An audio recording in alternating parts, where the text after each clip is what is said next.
আমি ভূমিকা নিতে চাচ্ছি না, সময় খুবই অল্প। আমি অগ্রজদের সময় করে দেওয়ার সাথে মুখতাসার 1 মিনিটে আমি শেষ করার চেষ্টা করছি।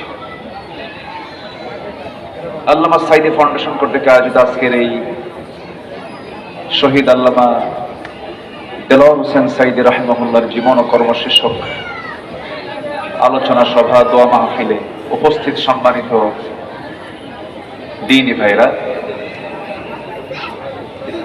আমি শুধু একটা অতীত টানতে চাচ্ছি। সেটা হলো 2009 সালে আল্লামা সাইদি রাহিমাহুল্লাহর সর্বশেষ হজ তিনি পালন করেন 2009 সালে। সেই সময় থেকেই ট্রাইব্যুনাল গঠনের পরিকল্পনা, রাষ্ট্রীয় হত্যার মধ্য দিয়ে তাকে কেমনে শেষ করা যায় এই চেষ্টা তারা চালাচ্ছিল। সেই সময় কিন্তু তিনি দেশের বাইরে ছিলেন। তাকে অনেকে পরামর্শ দিয়েছিলেন যে দেশের অবস্থা তো খারাপ, আপনি দেশেই থেকে যান। তাকে এমন বহু দেশ ছিল তাকে নাগরিকত্ব দিতে পারত, এমন বহু দেশ ছিল কি ছিল না? উনি বলেছেন না, আমার দেশ, আমার মাটি, আমি আমার দ্বীনি ভাইদেরকে রেখে আমি পালিয়ে থাকবো বাহিরে, এটা আমার দ্বারা সম্ভব নয়। তাহলে আলেমরা পালায় না হাসিনা পালায়? পালালো কে? কত না সাহস দেখালো, কত না দাম্ভিকতা দেখালো। আল্লাহ তাআলা ফেরাউনকে পানিতে চুবিয়ে মেরেছেন, নমরুদকে ন্যাংরা মশা দিয়ে বিদায় করেছেন। এদেশের ইতিহাসে একটা রাষ্ট্রপ্রধান পালিয়ে যায় এমন রেকর্ড তারাই সৃষ্টি করেছে। এটার মূল কারণ কি জানেন? আলেমদের গায়ে আঘাত করেছে। তবে আশাদ্দুন নাস বালাউল আম্বিয়া সুম্মা আল আমসাল ফাল আমসাল, যুগে যুগে অত্যাচার, নির্যাতন, নিপীড়নের শিকার হয়েছেন সবচেয়ে বেশি হলো আল্লাহ রাসূল, নবীরা। স্বাভাবিক সেই নবীদের উত্তরসূরি হলো আলেম ওলামা। ইমাম আযম আবু হানিফা রাহমাতুল্লাহ আলাইহি শাহাদাত বরণ হয়েছে 66 বয়সে। সাইয়্যিদ আহমদ ইবনে হাম্বলের উপর অত্যাচার নির্যাতন হয়েছে 66 উপরে।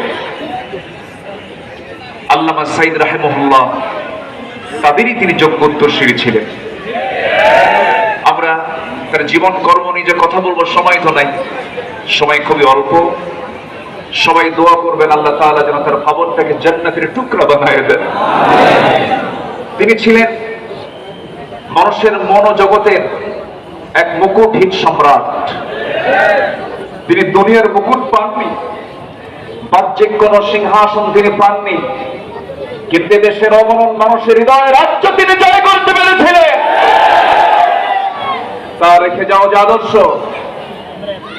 তার মাথা থেকে পা পর্যন্ত তার গোটা দিলটা কাঁপত শুধু একটাই, তার ফিকির জিকির সেটা হচ্ছে নাকিমুদ্দিনা ওয়ালা তাতাফাররাকু ফি লিইয়ুযহিরাহু আলা দ্বীনি কুল্লিহি ওয়া কাফা বিল্লাহি শাহীদা। তার যে চেতনা, তিনি সারা জীবন যে কাজ করেছেন, তাকে ভালোবাসা মানে তার আনুগত্য করা। আসুন তার রেখে যাওয়া আদর্শকে, ওমান ইয়াবতাগি গায়রাল ইসলামি দীনান ফালান ইউকবালা মিনহু, দিন হিসেবে একমাত্র ইসলামকে গ্রহণ না করলে তার কোন আমল কবুল করবেন না তিনি কে? আল্লাহ। আসুন যে দলের সাথে ইসলামের সম্পর্ক সেই দল আমরা করি, যে দলের সঙ্গে ইসলামের সম্পর্ক নাই সেই দলের নেতাদের মুখে আমরা জুতো মারি। আল্লাহ পাক সবাইকে কবুল করুন। আসসালামু আলাইকুম ওয়া রাহমাতুল্লাহি ওয়া বারাকাতুহু। আসসালামু আলা সাইয়্যিদিল আমবিয়া ওয়াল মুরসালিন ওয়া আলা আলিহি ওয়া আসহাবিহি আজমাইন। আল্লামা সাইদি ফাউন্ডেশন কর্তৃক আয়োজিত আল্লামা সাইদি ফাউন্ডেশনের সম্মানিত সভাপতি আল্লামা সাইদি সাহেবের যোগ্য উত্তরসূরি আলহাজ শামীম বিন সাঈদী এবং আজকের প্রধান অতিথি আমাদের আমরা দেখেছি আল্লামা দেলোয়ার হোসেন সাঈদী রাহিমাহুল্লাহ, তিনি ছিলেন একজন আল্লাহর ওলি। যে আল্লাহর ওলি এই বাংলার জমিনে 65 বছর কোরআন দিয়া তাফসীর করেছেন, সেই আল্লাহর ওলি বারবার হিন্দু অধ্যুষিত পিরোজপুর হওয়া সত্ত্বেও সংসদে গিয়েছিলেন। যেই আল্লাহর ওলি একজন সফল সংগঠক ছিলেন, এই খুনি হাসিনা তাকে মিথ্যা মামলা দিয়ে যুগের পরের যুগ জেলখানায় রেখে নির্মমভাবে হত্যা করেছে। কথা ঠিক কিনা? আমার এই প্রিয় মুফাসসির, যিনি হিন্দুদের প্রিয় ছিলেন, মুসলমানদের প্রিয় ছিলেন, কওমিদের প্রিয় ছিলেন, আলিয়ার প্রিয় ছিলেন, তার কারণ হলো তিনি আল্লাহকে ভয় করতেন, কোন জালেমকে ভয় করতেন না। ঠিক কিনা? এই সেই কোরআনের পাখি, যিনি আজ থেকে অনেক বছর আগে বলে গিয়েছিলেন, তোমরা হচ্ছ আগাবাদী আর আমরা হচ্ছি গোড়াবাদী, এমন জোরে ঝাঁকুনি দেব দিল্লি গিয়া পড়বা। ঠিক কিনা? তিনি বলে গিয়েছিলেন, সময় আসবে পাওয়ার মতো ইন্দুরের গর্ত পাবে না। ঠিক কিনা? আজকে যদি দেখেন গোটা বাংলাদেশের দিকে যদি তাকান, পৃথিবীতে কোথাও এমন নাই একসাথে 300 আসনের অবৈধ এমপি পালাত। ঠিক কিনা? সম্মানিত ভাইয়েরা আমার, ওনারা ট্রাইব্যুনাল করেছিলেন, মিথ্যা ট্রাইব্যুনাল করেছেন। মিথ্যা ট্রাইব্যুনাল করে আব্দুল কাদের মোল্লাকে ফাঁসি দিয়েছে, মিথ্যা ট্রাইব্যুনাল করে মীর কাসেম আলীকে ফাঁসি দিয়েছে, মতিউর রহমান নিজামীকে ফাঁসি দিয়েছে। ওই মিথ্যা ট্রাইব্যুনাল আজকে সত্য করে খুনি হাসিনাকে ফাঁসিতে ঝুলাতে হবে। ঠিক কিনা? সম্মানিত ভাইয়েরা আমার, ওরা শাহবাগে বলেছিল কতে কাদের মোল্লা। ঠিক কিনা? কতে কাদের মোল্লা 2 রাজাকার 2 রাজাকার।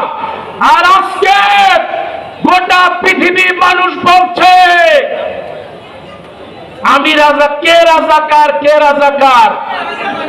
তুমি কে? তুমি কে? আমি কে? রাজাকার।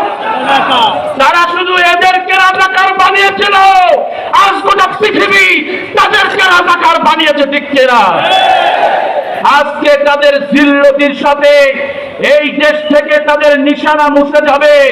এই দেশে যারা ইসলামের বিরোধিতা করেছে, এই দেশের মানুষ তাদের দাফনও পড়বে না। কথা ঠিক কিনা? আল্লাহর কাছে সাহায্য চাই। এই সেই পিরোজপুর, সেই পিরোজপুরবাসী আল্লামা দেলোয়ার হোসেন সাঈদীকে অত্যন্ত মহব্বত দিয়েছিল এই ট্রাইব্যুনাল। এরপর 2013 সালের 5ই মে শাপলা চত্বরে হাজারো আলেমের রক্তে রঞ্জিত করেছে তার হাত এই খুনি হাসিনা। 2018 সালে এই কোটা বিরোধী আন্দোলন করতে গিয়ে আমাদের সন্তানদের বুকে গুলি চালিয়েছিল এই ডাইনি হাসিনা। এরপর 2024 সালের জুলাই মাস থেকে আগস্ট মাস পর্যন্ত আমাদের কলিজার টুকরা সন্তানেরা কোটা বিরোধী আন্দোলন করেছিল। এই কোটা বিরোধী আন্দোলন করার অপরাধে খুনি হাসিনা তার ক্ষমতাকে পাকাপোক্ত করার জন্য আমাদের সন্তানদের বুকে গুলি চালিয়েছে এই খুনি হাসিনা। যাদের রক্তের বিনিময়ে আজকে আমরা বাংলাদেশে একটি দ্বিতীয় স্বাধীনতা অর্জন করেছি। এই স্বাধীনতা আমাদের জন্য মহামূল্যবান। এই স্বাধীনতা নষ্ট করতে চাই আওয়ামী লীগের দালালেরা। আমরা কোন অবস্থাতে স্বাধীনতাকে নষ্ট হতে দেব না। এই সরকার ক্ষমতায় আসার পরেই তথাকথিত যুদ্ধাপরাধের নামে বাংলাদেশের সম্মানিত সকল আলেম ওলামাকে গ্রেফতার করেছিল। আমি এই জাতির বিবেকের কাছে প্রশ্ন রাখতে চাই, সরকারের গতির মতে সাজানো মতে, বানানো মতে 1971 সালে যে অপরাধের গল্প কাহিনী সাজিয়ে আলেমদের বিচার করেছেন মাত্র 6 থেকে 7 জনের। 1971 সালে কি এই 6-7 জনই যুদ্ধবলে সংগঠিত করেছিল?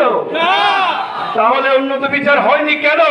কেন শুধুমাত্র নির্দিষ্ট একটি দল এবং শুধু আলেম ওলামার বিচার হয়েছে? তার একটি কারণ, তারা ইসলাম বিদ্বেষী দল। আওয়ামী লীগ জন্মগতভাবে ইসলাম বিদ্বেষী, আলেম বিদ্বেষী। যে কারণে তারা বাংলাদেশ থেকে ইসলামী আন্দোলনকে নিশ্চিহ্ন করে দেওয়ার জন্য, আলেমদের কণ্ঠ স্তব্ধ করে দেওয়ার জন্য সব বাংলাদেশের শ্রেষ্ঠ আলেম সমাজকে টার্গেট করে তাদেরকে পরিকল্পিতভাবে হত্যা করেছে। গত 2023 সালের 14 আগস্ট একজন সুস্থ মানুষকে কারাগার থেকে টেনে এনে হাসপাতালে নিয়ে আসলো। আপনারা অ্যাম্বুলেন্স থেকে যখন আল্লামা সাঈদী নেমেছিলেন তার হাসি মাখা মুখটা আপনারা দেখেন নাই? কি সুন্দর জান্নাতি হাসি। মাত্র 7 থেকে 8 ঘন্টার ব্যবধানে তারা তাকে পরিকল্পিত হত্যা করলো। পরিকল্পিত বলছি এ কারণে, আমার বড় ভাই শামীম সাঈদী তখন আমেরিকা সফরে ছিলেন, আমি বাংলাদেশের ওই হাসপাতালে ছিলাম। ঘন্টার পর ঘন্টা আমরা হাসপাতালের বারান্দায় ঘুরেছি, কেঁদেছি একটি মিনিটের জন্য সাক্ষাৎ করতে দেওয়ার জন্য। কিন্তু ওই জালিম খুনি হাসিনা 1 মিনিটের জন্য আমাদেরকে আব্বার সঙ্গে দেখা করতে দেয় নাই। তাকে হত্যা করার পর আমাদেরকে তার মৃতদেহটা আমাদের কাছে বুঝিয়ে দিয়েছে। আব্বার মুখের শেষ কথাটা আমরা শুনতে পারি নাই, আবার হাতটা ধরতে পারিনি। এই আগস্ট মাসে তারা হত্যা করেছে। আর এইটা কোন মাস? শেখ হাসিনা পলাইছে কোন মাসে? আল্লামা সাঈদীর শাহাদাত বার্ষিকী 9 দিন আগেই আল্লাহ তাআলা এই শেখ হাসিনাকে বাংলাদেশ থেকে বিদায় করে দিয়েছে। ওরা আগস্ট মাসের 1 তারিখে বাংলাদেশ জামাত ইসলামী এবং ইসলামী ছাত্র শিবিরকে নিষিদ্ধ করেছিল। আর আল্লাহ তাআলা ওদেরকে শুধু নিষিদ্ধ করে নাই, বাংলাদেশ থেকে চিরতরে বিদায় করে দিয়েছে। আমরা আল্লামা সাঈদীর হত্যার বিচার চাই। চান না আপনারা?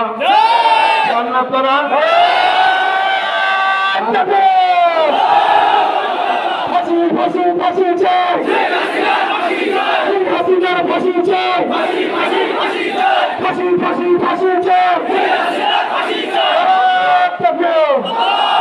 আমরা কোনো হামলা মামলা খুনের মাধ্যমে হত্যার বিচার নেব না।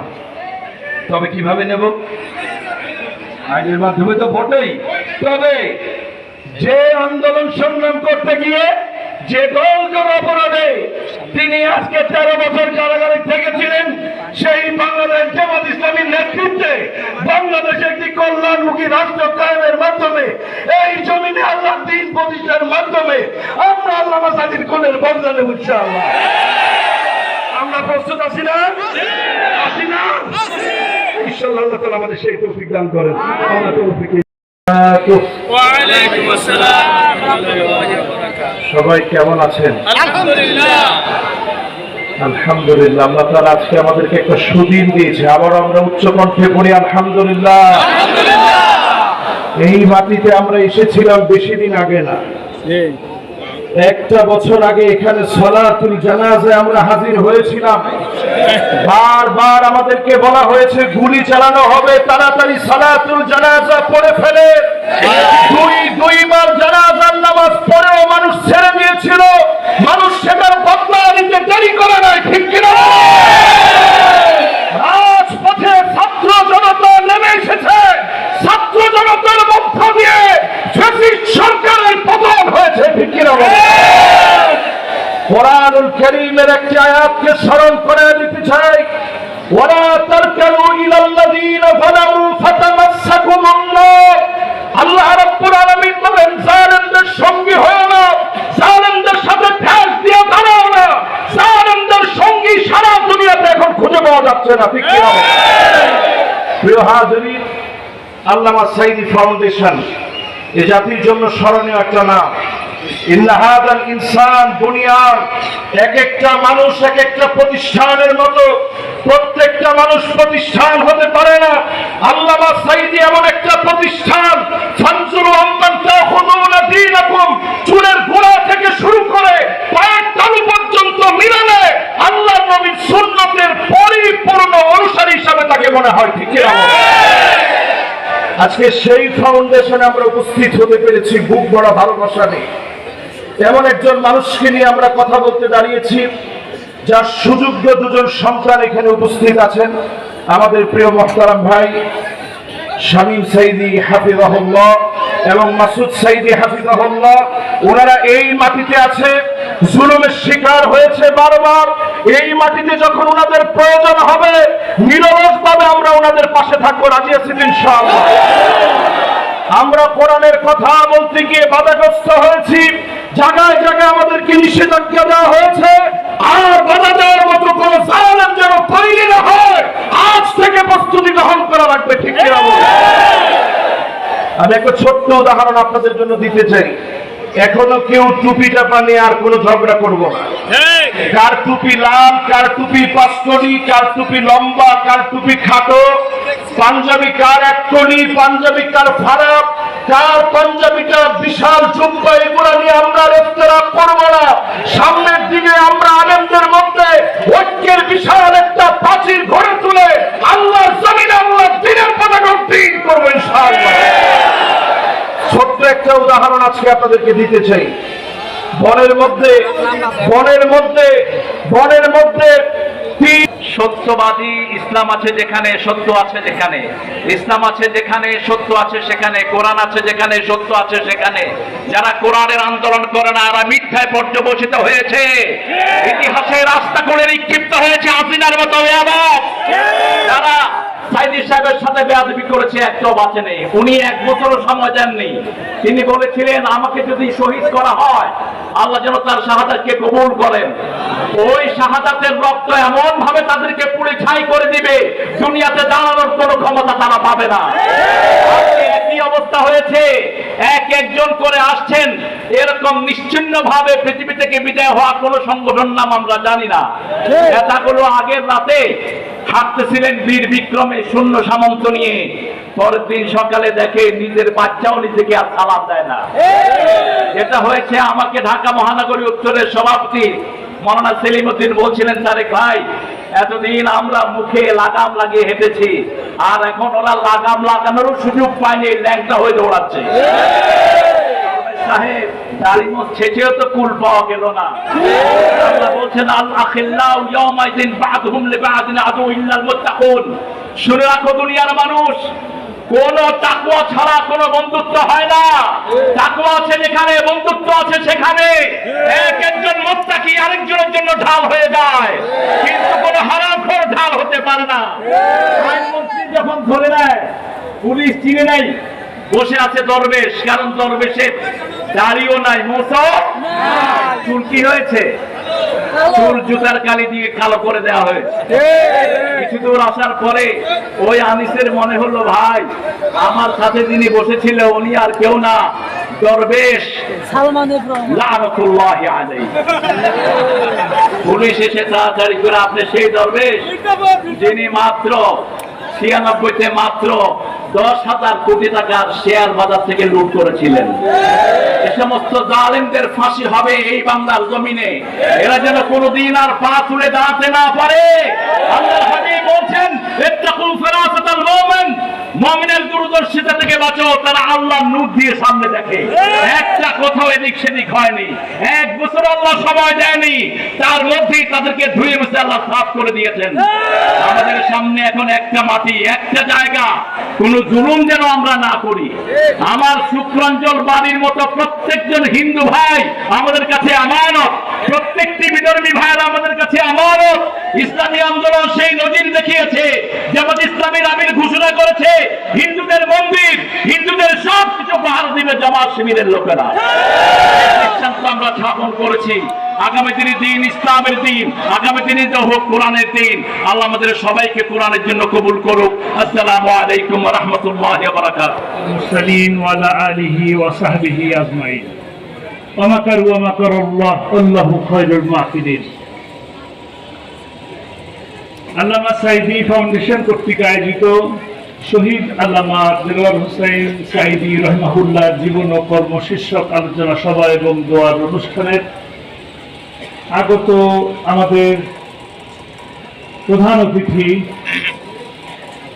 আমাদের প্রাণপ্রিয় সংগঠন বাংলাদেশ জামাত ইসলামীর কেন্দ্রীয় নির্বাহী পরিষদের অন্যতম সদস্য,